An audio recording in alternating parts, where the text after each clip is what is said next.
तलब जिसकी सदियों से थी ज़िंदगी को, वो सोज इसने पाया इन्हीं के जिगर में। ज़मीन और आसमान जिनके आने के मुंतज़र रहे, वो हुजूर के ग़ुलाम थे। वो हुजूर के वो ग़ुलाम थे कि जब मेरे आका और मौला ने ओहद के मकाम पर तलवार बुलंद की ना, तो मेरे आका और मौला ने फरमाया, कौन है जो इसका हक अदा करेगा। बहुत सारे सहाबा आगे आए, किसी ने ये नहीं पूछा कि या रसूलल्लाह इसका हक क्या है। हज़रत अबू दुजाना आगे आए, पूछा या रसूलल्लाह इसका हक क्या है। फरमाया इसका पहला हक तो यह है कि ये इतनी चले कि टेढ़ी हो जाए, और दूसरा हक यह है कि ये किसी मजलूम पर ना चले, किसी बच्चे पर ना चले, किसी औरत पर ना चले। तो जब हज़रत अबू दुजाना को वो तलवार मिली ना, तो वही तलवार मुंतज़िर है किसी ये एटमी ताकत रखने वाले मुसलमान के कि कोई अबू दुजाना के ग़ुलाम को मिल जाए, ये ताकतें मिल जाएं, ये हुकूमतें मिल जाएं, फिर हम हुजूर के दुश्मनों को बताएं कि बात होती कैसे है। वो जो बक्से में बंद पड़े हैं ना, वो खालिद टैंक हो या दरार टैंक हो, वो भी मुंतज़र हैं कि कब खालिद के ग़ुलामों ने मुझे आकर हाथों में लेना है। वो दरार टैंक भी मुंतज़र है कि कब दरार बिन अज़वर के ग़ुलामों ने आके मुझे हाथ में लेना है। कि जब जोश जिहाद बढ़े तो ये नहीं कि ज़र्रा पहन लें, बल्कि ज़र्रा क्या कमीज़ भी उतार कर लड़ें।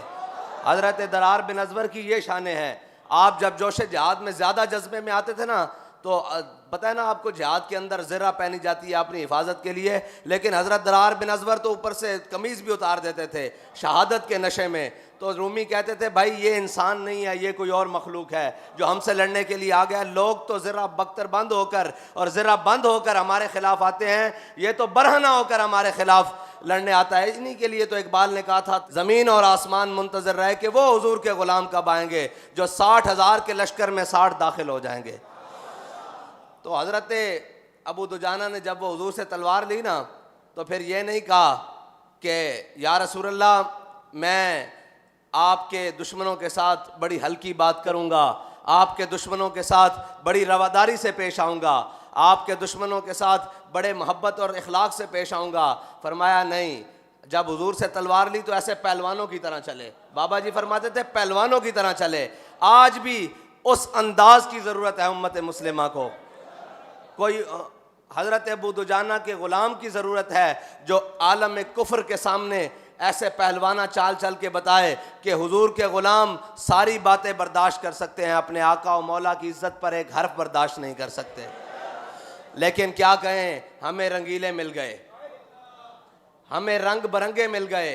कुछ कहते हैं कि ख़तों से हमारी हुकूमतें गिर गईं, और कुछ ख़त लिख रहे हैं कि हमारे ख़िलाफ़ नामूस रिसालत के FIR हो गई है। मैंने कहा अभी प्रोसेस में है, वो आएगी होगी, फिर साबित होगा कौन कितना बड़ा मुजरिम है।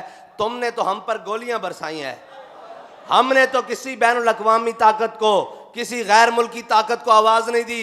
देखो हमारे ऊपर क्या जुल्म हो रहा है। हमने कहा ये मुल्क भी हमारा है, हम इसमें हर ज़ख्म भी बर्दाश्त करेंगे, हर तीर और तलवार और नेज़ा और जनाब गोली बर्दाश्त करेंगे, अपना जिस्म छिदवा लेंगे, लेकिन इस मुल्क की इज्जत पर आंच नहीं आने देंगे। अभी तो एक कागज़ तुम्हारे खिलाफ रंगीन हुआ है, एक कागज़। अभी तो दफ्तर के दफ्तर तुम्हारे खिलाफ रंगीन होने हैं, अभी तो पलंदे के पलंदे तुम्हारे खिलाफ तैयार हैं, अभी तो वो उन शुहदा के कोरे खूनों का हिसाब तुमसे लिया जाना बाकी है। अभी बहुत सारे हिसाब तुमसे बाकी हैं, और ये जो आकर तख्त नशीन हो गए हैं, इनसे तो पुराने हमारे हिसाब हैं ना, बहुत पुराने अभी इनसे हिसाब हैं।